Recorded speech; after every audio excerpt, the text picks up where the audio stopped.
Well, we know that President Trump spoke with President Putin on the phone, and President Trump seems to have indicated that he was unaware of this attack on the Tupolev bombers that were sitting on the tarmac or the runway. And President Putin has a choice. He can believe him, in which case he decides that President Trump really is not in charge, doesn't know what's happening. And that's not an unreasonable assumption, as I'll try to explain. On the other hand, he decides that Trump is lying. Frankly, I'm afraid that I don't think Trump really was aware. This is not someone who follows the details carefully. And I recently learned that since he was inaugurated in January, he's had the sum total of 14 intelligence briefings. And in some cases, presidents have received an intelligence briefing every morning, first thing. In other cases, at least 3 times a week. So 14 is a relatively small number. So it's not impossible that he either waved this off as not terribly significant or didn't understand the strategic implications. That may well have been the case. Look, President Putin does not want a war with the United States or NATO. And if you look at the very deliberate, cautious, and predictable approach that he's taking, predictable insofar as everything is carefully planned, set up, and then executed, I think he understands that President Trump may not have known. So I think that's not impossible. I'm sure he's also disappointed because he understands something that President Trump obviously did not, that this has implications for the agreements reached under the strategic arms limitation talks. We park our bombers out in the open just as the Russians did for the same reasons. But having said that, I don't think we have to worry about an imminent nuclear exchange or war by any stretch of the imagination. I think we just have to come to terms with reality that President Trump was not that engaged on that particular issue. It's not a good thing, but I think that's what we have to assume. You just heard Colonel Douglas Macgregor, decorated combat veteran, former Defense Department official, and one of the most incisive analysts of U.S. national security policy, offer a rare behind-the-scenes perspective on a deeply consequential event: the drone strikes on Russian air bases that damaged strategic bombers tied to arms control agreements. The question posed by Glenn Dyson was direct. What are the wider consequences of this attack? McGregor's response went beyond the battlefield, diving into the U.S. chain of command, presidential awareness, and the fragility of nuclear deterrence. Let's unpack what he said and why it matters. Is it a strategic strike or a misstep? To understand the significance of these attacks, we need to start with the basics. The Tu-95 MS Bear bombers stationed at Russian air bases like Engels and Dyagilevo are not just any aircraft. They are nuclear-capable platforms, part of Russia's strategic triad, alongside intercontinental ballistic missiles, ICBMs, and submarine-launched ballistic missiles, SLBMs. These bombers are specifically designed to carry long-range cruise missiles armed with nuclear warheads. And under arms control agreements, including New START, their location, status, and numbers are carefully tracked and verified. So when Ukrainian drones reportedly struck these bases, damaging or destroying several of these aircraft, it wasn't just a symbolic act. It was an attack on Russia's nuclear deterrent infrastructure. And as McGregor emphasized, that carries serious strategic implications. One of the most intriguing aspects of McGregor's analysis is his take on President Trump's level of awareness regarding the strike. According to reports at the time, President Trump spoke with President Putin after the attack and supposedly claimed he was unaware of the operation. That raises a critical question. Was Trump truly uninformed, or was he being diplomatic? McGregor leans toward the former. He notes that during Trump's presidency, he received only 14 intelligence briefings in total, a stark contrast to the daily or weekly briefings most presidents receive.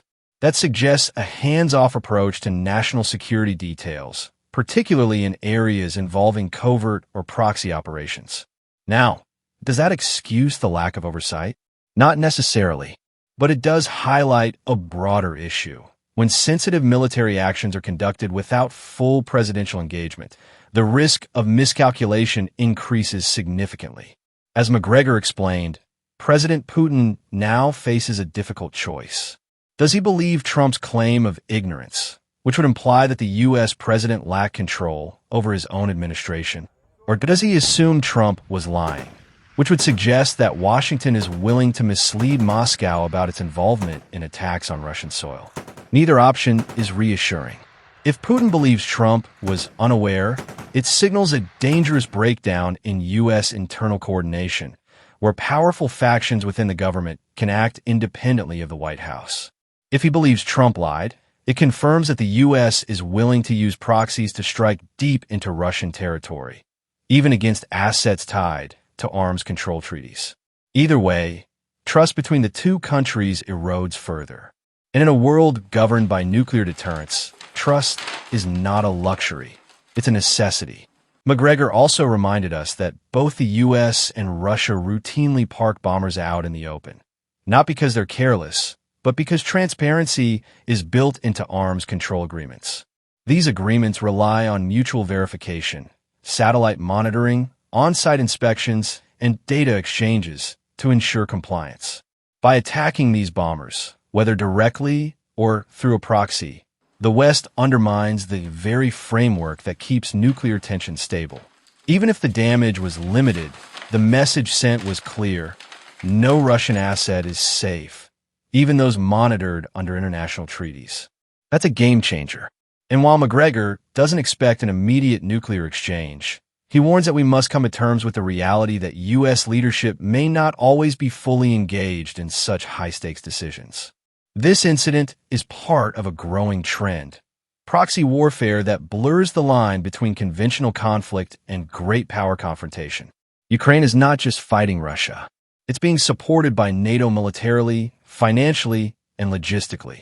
Yet Washington maintains a stance of plausible deniability, insisting it's not directly involved, even as it provides targeting data, weapons, and training.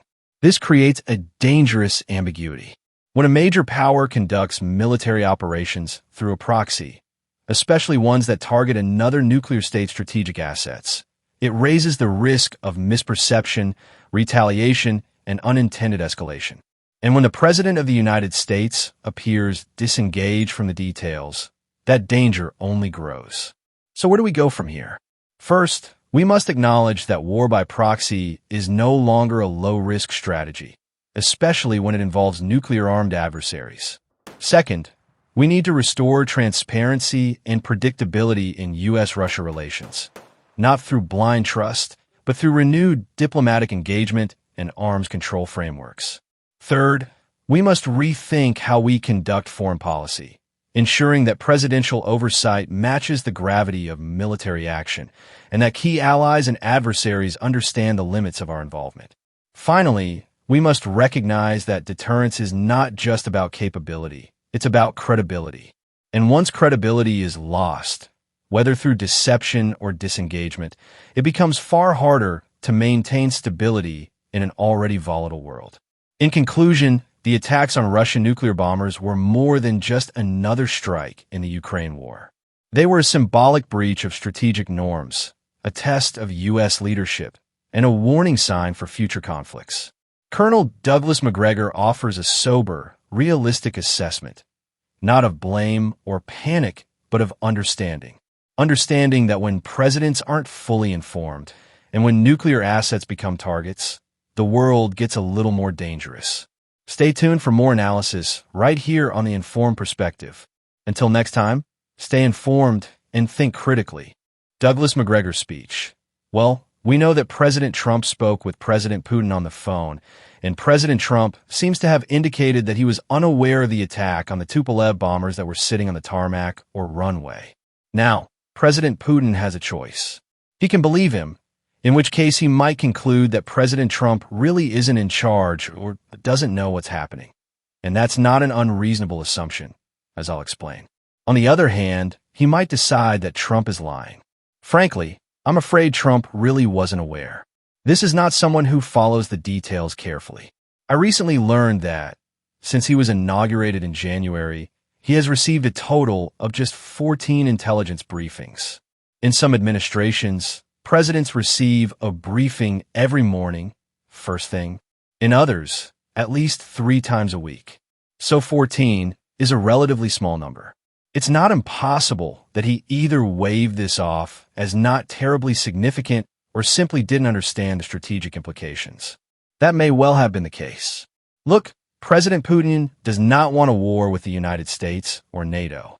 If you observe the very deliberate, cautious, and predictable approach he has taken, predictable in the sense that everything is carefully planned, set up, and then executed, I think he may understand that President Trump genuinely didn't know. That's not impossible. I'm sure he's also disappointed, because he understands something that President Trump obviously did not. This attack has implications for the agreements reached under the strategic arms limitation talks. We park our bombers out in the open, just like the Russians do, for the same reasons. But having said that, I don't think we need to worry about an imminent nuclear exchange or war by any stretch of the imagination. I think we just have to come to terms with the reality that President Trump was not very engaged on this particular issue. It's not a good thing, but I think that's what we have to assume.